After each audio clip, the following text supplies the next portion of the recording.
Hello guys, আসসালামু আলাইকুম ওয়া রাহমাতুল্লাহি ওয়া বারাকাতুহু। আশা করি সকলেই ভালো আছেন, আমিও ভালো আছি। আমি এখন রান্না করব জাম আলু ভাজি। দেখি কার দেশে এটা কী নামে পরিচিত আমি জানি না, কিন্তু আমাদের জামালপুরের ভাষায় এটা জাম আলু বলে। অবশ্যই শুরু করতে চাচ্ছি এখন রান্না, চলো দেখি। ইতিমধ্যে তেল দিয়ে দিয়েছি, এর মধ্যে একটু দিয়েছি হচ্ছে দিয়ে জিরে গুঁড়ো আর একটু কালো জিরে আর পেঁয়াজ কুচি মরিচ কুচি দিয়ে একটু ভাজা ভাজা করব।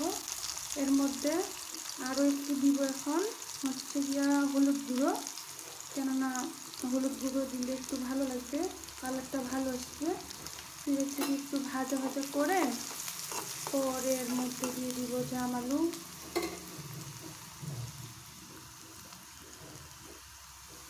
এই যে জাম আলু দিয়ে দিয়েছি, দিয়ে একটু লাড়াচাড়া করে দিব, একটু হালকা কষানো মতো হবে, কিন্তু পানি দেওয়া লাগবে না, অল্প জলে এটা সিদ্ধ হয়ে যাবে। এখন একটু ঢাকা দিয়ে দিব।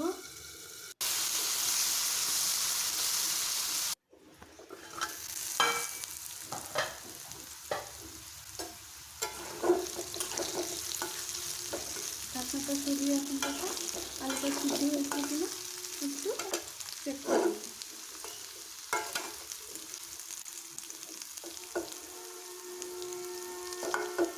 ইতিমধ্যে আমার আলুটাও সিদ্ধ হয়ে গেছে, তো অলমোস্ট আমার আলু আর একটু ভাজা ভাজা করে নিলেই হয়ে যাবে আলু ভাজা। এই দেখো আমার ফাইনাল লুক। আপনাদের আকর্ষণের জন্য একটু ডেকোরেশন করছি। এই পর্যন্ত সবাই ভালো থাকবেন, সুস্থ থাকবেন। পরবর্তী ভিডিও নিয়ে আবার আসছি শীঘ্রই। আল্লাহ হাফেজ।